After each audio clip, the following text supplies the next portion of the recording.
मैं वही गांव हूँ जिस पर ये आरोप है कि यहाँ पर रहोगे तो भूखे मर जाओगे। मैं वही गांव हूँ कि यहाँ अशिक्षा रहती है। मैं वही गांव हूँ जिस पर असभ्यता और जाहिल होने का आरोप लगा। मैं वही गांव हूँ जिस पर आरोप लगाकर मेरे ही बच्चे मुझे छोड़कर दूर दूर बड़े बड़े शहरों में रहने चले गए। हाँ, मैं वही गांव हूँ जो वर्तमान में जीवन जीने का सहारा बना। हाँ, मैं वही गांव हूँ। मुझे अपने गांव पर गर्व है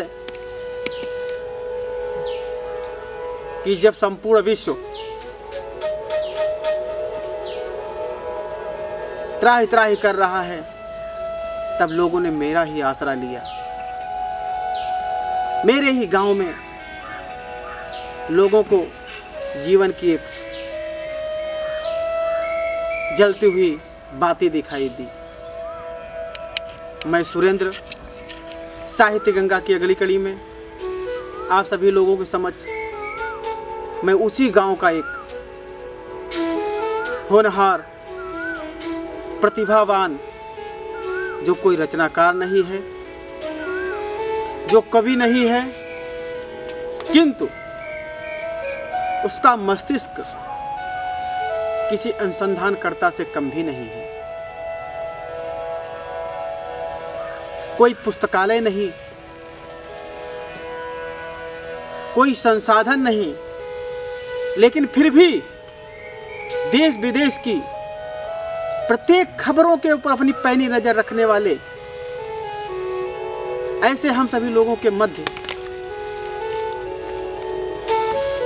एक ऐसे रचनाकार, एक ऐसे नवोदित रचनाकार जिन्होंने वर्तमान परिदृश्य का सदुपयोग किया और उस सदुपयोग समय के सदुपयोग को इस प्रकार से अपने मस्तिष्क की मथानी से उसको मथा कि उसमें से कुछ पंक्तियां फूट पड़ी। उन पंक्तियों को मैं आज ऐसे होनहार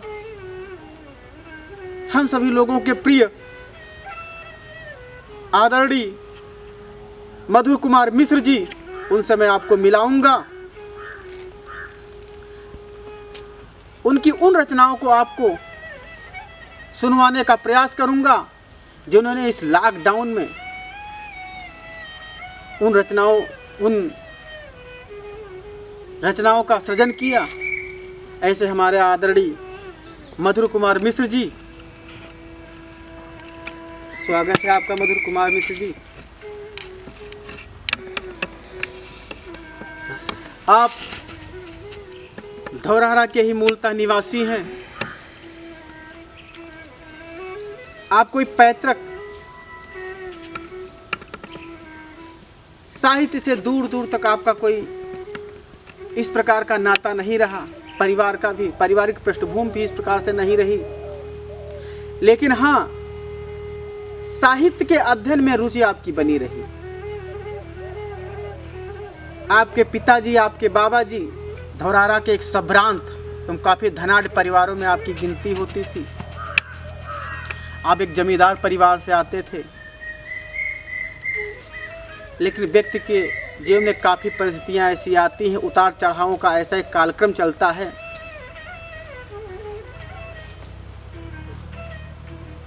जिसके कारण वो स्थितियां नहीं रही, लेकिन फिर भी सृजनशीलता, रचनात्मकता आपके अंदर बनी रही। हमेशा पुस्तकों का आप अध्ययन करते रहे। उस पुस्तकों के अध्ययन का ही परिणाम है कि आप,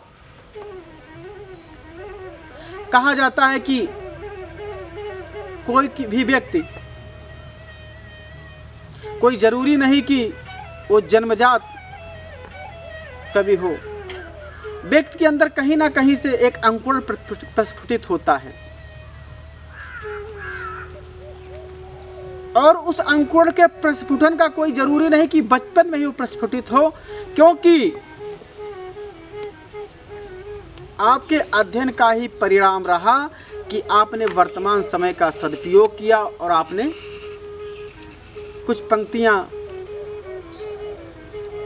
अपने मन मस्तिष्क के ऊपर उकेरी। आपसे मेरा निवेदन है कि जो आपने पंक्तियां उकेरी, पंक्तियों को लिपिबद्ध किया, अपनी सृजनशीलता के कारण उन पंक्तियों को हमारे मित्रों के समक्ष वाचन करें, जिससे कि लोग ये धौरहरा गौरवान्वित हो कि हमारे धौरहरा में ऐसी ऐसी प्रतिभाएं छिपी हुई हैं, ऐसे ऐसे अनछुए व्यक्तित्वों का समावेश हमारे धौरहरा में है। धौरहरा गौरवान्वित हो, हम गौरवान्वित हों, यह समाज गौरवान्वित हो। इसी की कड़ी में आदरणीय मधुर कुमार मिश्र जी, आपसे निवेदन है कि नमस्ते मिस्टर जी। मेरे प्रिय देशवासियों, हम दीक्षित जी से आज कहने से हम जो सुना रहे हैं वो 2 साल हुए मुझे। 2 साल से हम गांव में अपने आए। हम दिल्ली में बाहर काम करते थे, कटरमैन का काम करते थे। वहाँ मुझे हाथ में चोट लग गई, इस वजह से हम घर पे आ गए अपने और घर का काम देखने लगे। घर का काम देखते रहते, जब टाइम मिलता तो हम कुछ लिखने लगते थे। अब इस समय इस कोरोना के टाइम में अब समय घर पे ही देना पड़ता है। इस वजह से कल 29 तारीख के अखबार में हमने दीक्षित जी एक लेख पढ़ा। जी। तो उसमें एक फ्रांसीसी माँ भैया बहनी ने अपने शिव मंत्रों से हमारे शिव जी को प्रसन्न करके इस भारत से कोरोना को हटाने के लिए, शिव जी को बहुत प्रसन्न करने के लिए वो जाप करती है। उनको देख करके मेरी कलम नहीं मानी और बोली कि कुछ कविताएं लिखो। तो हमने उनके ऊपर जो कविता लिखी हो आपको सुनाता हूँ। जी बिल्कुल बिल्कुल, सुनाइए। देखो मानव के हित में मानो ही आज उपाय करे, फ्रांसीसी माँ भैया बहनी सब मिल भारत में जाप करें। भंडारे व गुरुद्वारे माँ ए अन्नदाता संग काम करें, अपने मुख शिव मंत्रों से भारत को गर्वित आज करें। ओम नमः शिवाय उच्चारण कर भोले शिव को मनाती हैं, धीरज और सहनशीलता का वो सबको पाठ पढ़ाती है। खुश उनसे होकर कैलाशी मेरे घर आ मुझसे बोले, अब परेशान बेटा ना हो खा लूँगा मैं इसके गोले। मैं एकटक उन्हें देखता था खा रहे कोरोना के गोले, मैं आश्चर्यचकित मूक दर्शक बम बम कर नाच रहे भोले। बोले बेटा अब चलता हूँ, इस कोरोना से अब ना डरना, इसको समूल है नष्ट किया, शंका दिल में कुछ ना करना। सम्मोहित खड़ा हुआ था मैं, दौड़ा पैरों में लिपट गया। भोले बाबा मुझसे बोले बेटा अब क्या इच्छा है। बोला मैं भोले बाबा से उनके दर्शन की अभिलाषा, जिनके उच्चारण से खुश हो उनसे मिलने की इच्छा है। बोले आऊँगा आज रात ले चलूँगा उनके पास तुम्हें, इतना कह अंतर ध्यान हुए माता जी रही पुकार मुझे। उठ बैठा बिस्तर पर तनकर और चारों तरफ निहार रहा, भोले बाबा ओ कोरोना ना हमको कहीं दिखाए रहा। विश्वास हो गया अब मुझको खुशहाली होगी भारत में, खुशहाली होगी भारत में। जय हिंद। और दीक्षित जी, हमने आज प्रकृति के बारे में, प्रकृति आज हम युवाओं से इस कोरोना वायरस के माध्यम से जो समझा रही है उसे हमने अपनी कविता में सुंदर ढंग से रचित कर। जी बिल्कुल, स्वागत है, सुनाइए। ओ प्यारे भारतवासियों, कहता है भारत आपसे, लॉकडाउन का पालन कर लो, मुक्ति मिले शैतान से। शैतान कोरोना को जल्दी भारत से इसे भगाना है, मोदी जी ने जो बतलाया वैसा ही समय बिताना है। कुछ दिन ही लक्ष्मण रेखा का तुम सख्ती से पालन कर लो, मोदी जी ने जो बतलाया वैसा ही समय बिता लो तुम। कुछ दिन ही लक्ष्मण रेखा का तुम सख्ती से पालन कर लो। घर के अंदर रहकर अपने माँ बाप की तुम सेवा कर लो। बस चंद दिनों के भीतर ही ए लंगड़ा होकर भागेगा। तत्काल कूद लो रण में तुम, ऐसा मारो छिन भिन कर दो। माँ बाप के आशीषों की तुम बौछारें बाणों की कर दो। भारत माता को गर्व सदा अपने इन वीर सपूतों पर, हो रहा मुझे भी गर्व आज मोदी जी के शुभ कृत्यों पर। मोदी जी और योगी जी का विश्वास न कम होने देना।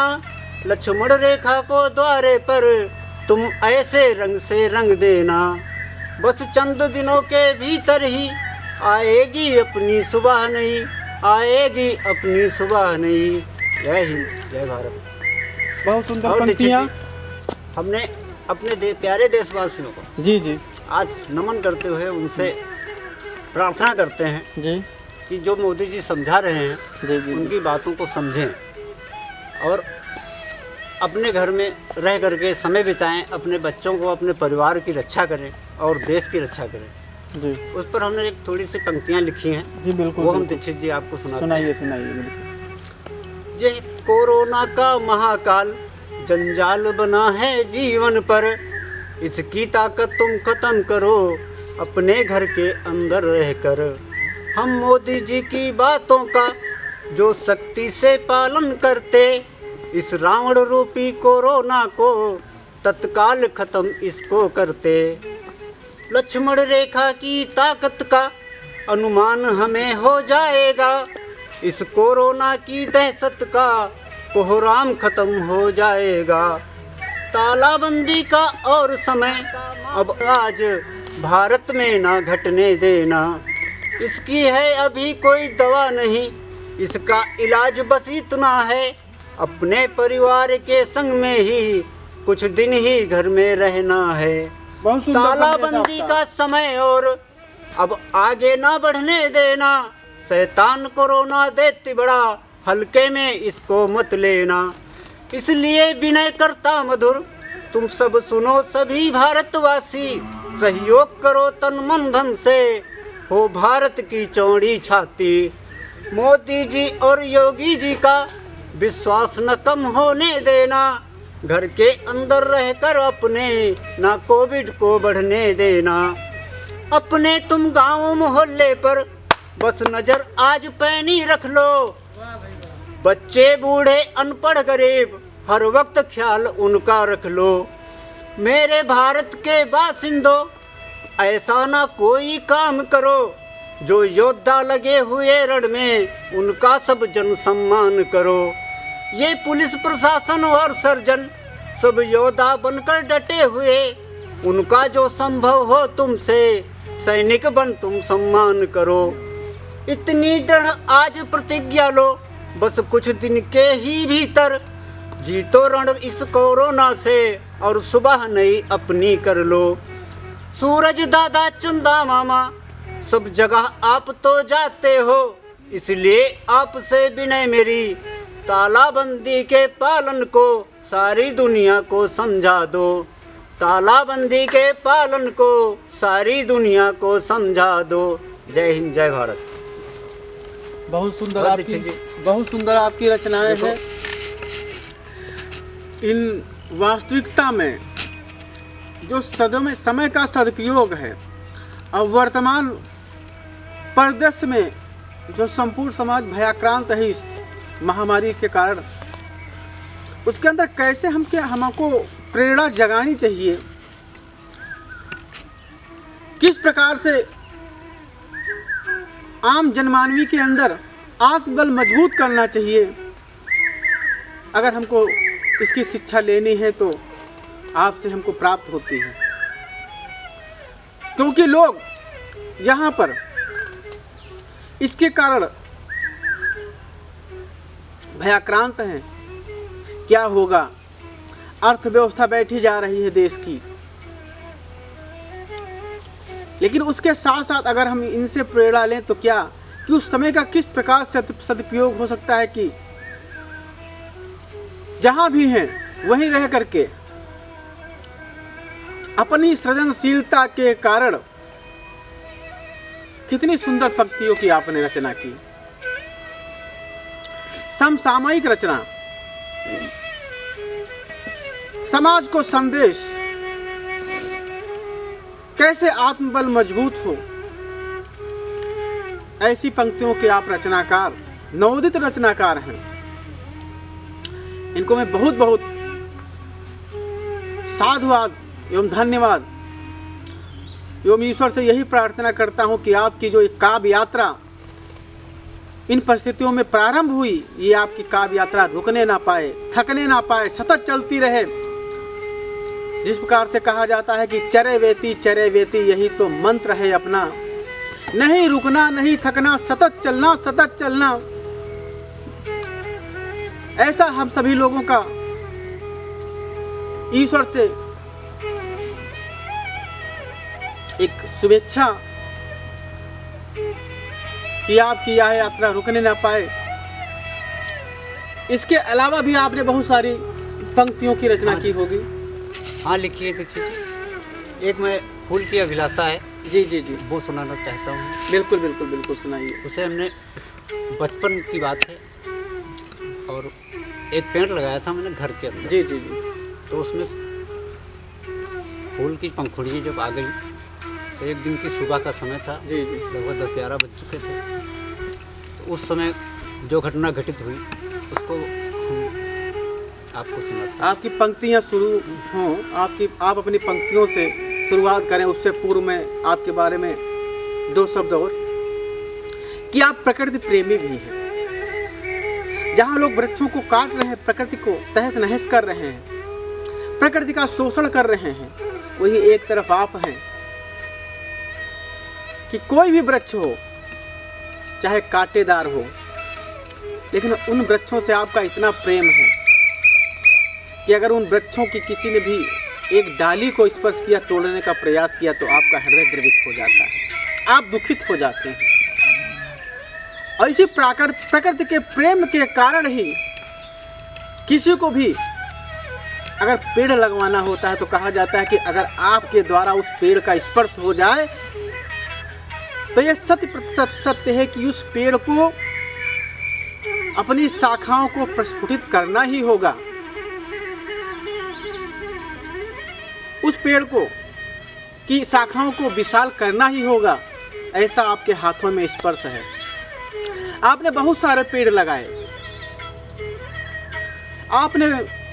आपका जो घर है उस घर के सामने एक फूलों का बगीचा है।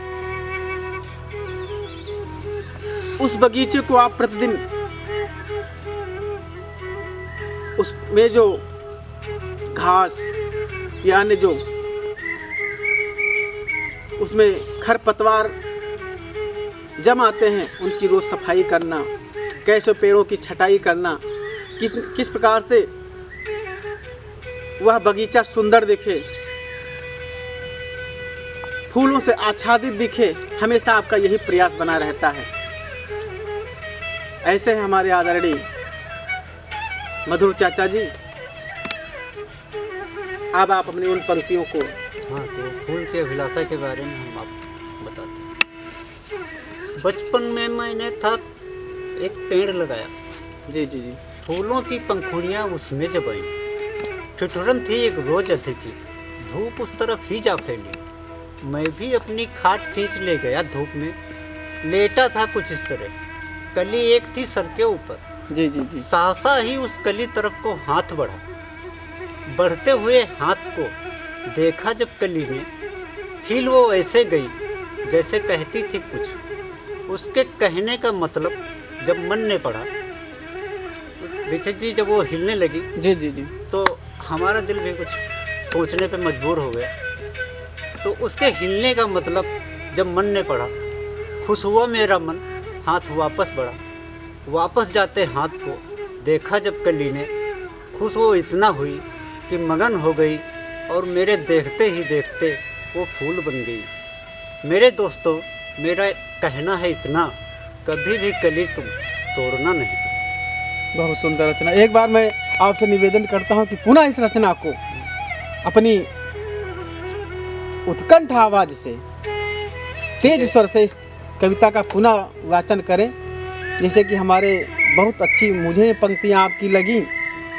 इसलिए मैं मानता हूँ कि हमारे जो दर्शक मित्र हैं उनको भी आपकी ये पंक्तियाँ बहुत अच्छी लगी होंगी। निश्चित जो पेड़ आज भी मौजूद है हमारे घर में, पेड़ आज भी वो मौजूद है, उसको हमने तो अभी भी जीवित बना रखा है, क्योंकि वो बूढ़ा हो चुका था, बचपन का पेड़ है, उसे हटाना पड़ा तो दूसरी जगह हमने उसको कलम बना के तैयार किया जी। फिर तैयार करके उसको, ठीक है। बचपन में मैंने था एक पेड़ लगाया, फूलों की पंखुड़ियाँ उसमें जब आईं, ठिठुरन थी एक रोज अधिक ही, धूप उस तरफ ही जा फैली, मैं भी अपनी खाट खींच ले गया धूप में, लेटा था कुछ इस तरह, कली एक थी सर के ऊपर, सहसा ही उस कली तरफ को हाथ बढ़ा, बढ़ते हुए हाथ को देखा जब कली ने, हिल वो ऐसे गई जैसे कहती थी कुछ, उसके कहने का मतलब जब मन ने पढ़ा, खुश हुआ मेरा मन, हाथ वापस बढ़ा, वापस जाते हाथ को देखा जब कली ने, खुश वो इतना हुई कि मगन हो गई, और मेरे देखते ही देखते वो फूल बन गई। मेरे दोस्तों, इसलिए मेरा आप लोगों से कहना है कि कभी भी कली को तोड़ना नहीं तुम। जय। बहुत सुंदर रचना। इस प्रकार से आपने कई रचनाएं लिखी। आप अध्ययनशील व्यक्ति हैं। क्योंकि मैंने पहले ही आपसे बताया कि कोई पुस्तकालय नहीं, लेकिन पुस्तकों से और प्रकृति से आपका प्रेम जो है अनूठा है। आप हमेशा कुछ ना कुछ पढ़ते रहते हैं, और उस पढ़ने के बाद उस पुस्तक का जो निचोड़ होता है, जैसे कहा जाता है कि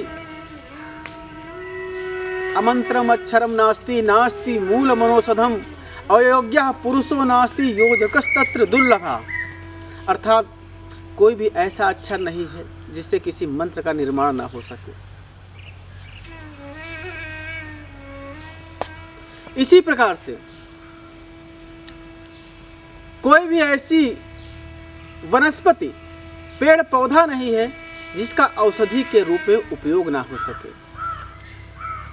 और इसी प्रकार से कोई भी जो मनुष्य है वो अयोग्य नहीं है।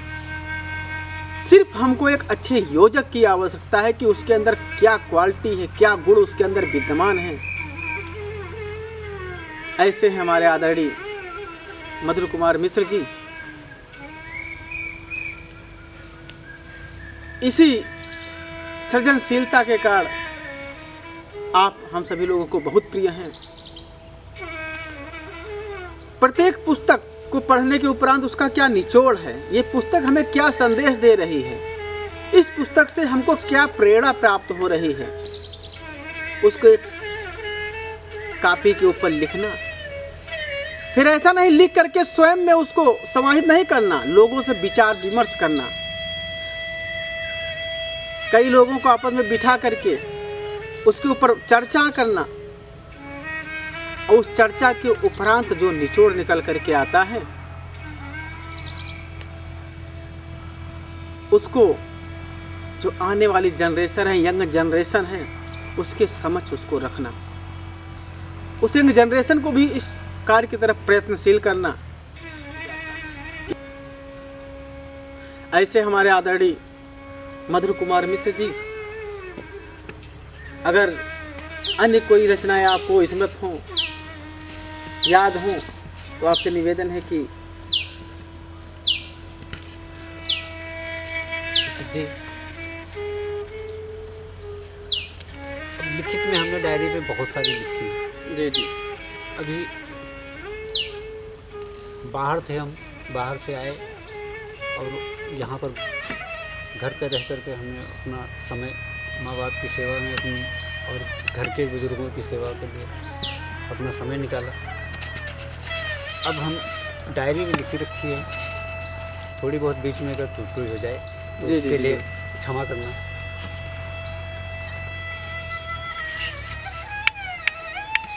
तो हमारी तो सीख यही है कि सभी से प्यार से, मोहब्बत से, हमारा कहना दीक्षित जी यही है कि सभी लोग इस समय जो हमारे प्रधानमंत्री जी हैं, मुख्यमंत्री जी हैं, जो कह रहे हैं, उनकी बातों को ध्यान से समझें और अपने परिवार के, अपने देश की रक्षा के हित में अब पशु पक्षी, बुजुर्ग, बूढ़े जो भी हैं, बच्चे हैं, वो सब परेशान हो चुके हैं। घर में रह रह करके अपना समय तो निकाला जा रहा है, लेकिन परेशान ज़्यादा हो चुके हैं। इसलिए हमारी करबद्ध प्रार्थना है आप नवयुवकों से, अपने देशवासियों से, कि वो लोग संयम से, अपनी सहन शक्ति से जितनी जल्दी हो सके इस लड़ाई को जीतने का प्रयास करें और अपने देश को खुशहाल करें। जय हिंद, जय। चलिए, आज की इस कड़ी में यहीं पर मैं आज के इस साहित्य गंगा के आज के कार्यक्रम यहीं पर समाप्त करता हूँ। आपसे मिलकर के हमें बहुत अच्छा लगा।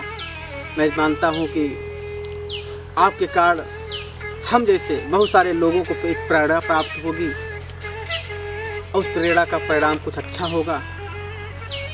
इन्हीं शब्दों के साथ मैं एक आप सभी लोगों से एक निवेदन कर रहा हूँ कि youth Dhaurahra, youth hound foundation की समस्त टीम, जिसमें अमन जी, शिवम जी, आकाश जी, विकास जी, मुन्ना जी, राजहंस जी, रविंद्र जी, इन सभी लोगों का बहुत, रोनान जी, कार्तिकेय जी, इन सभी लोगों का एक बहुत अथक परिश्रम रहता है, जिसके कारण हम आपके समक्ष रोज प्रस्तुत हो पाते हैं। इसलिए जिस प्रकार से हम एक परिश्रम कर रहे हैं, उसी प्रकार से मेरा भी आपसे एक सूक्ष्म निवेदन है कि इस यूथ धौरहरा के यूट्यूब चैनल को सब्सक्राइब अगर ना किए हो तो सब्सक्राइब अवश्य करें, लाइक करें, बेल आइकन दबाएं, जिससे कि हमारे प्रत्येक कार्यक्रम की आपको नोटिफिकेशन प्राप्त हो सके, सूचना प्राप्त हो सके। यूथ धौरहरा जो फेसबुक ग्रुप है, उस पर भी ये कार्यक्रम लाइव प्रसारित हो रहा है, उसको भी लाइक करें, शेयर करें। इस प्रकार का आप लोगों का स्नेह ही हमें संबल प्रदान करेगा, आत्मबल को हमारे मजबूत करेगा, जिससे कि हम और इससे अच्छा बेहतर करने का एक प्रयास करेंगे। इन्हीं शब्दों के साथ मैं लेता हूँ विदा। आप सभी लोगों को बहुत बहुत धन्यवाद, बहुत बहुत साधुवाद कि आप सभी लोगों ने अपना बहुमूल्य समय दे करके इस लाइव प्रसारण को देखने का कष्ट किया। सादर नमस्कार। भारत माता की जय। जय हिंद,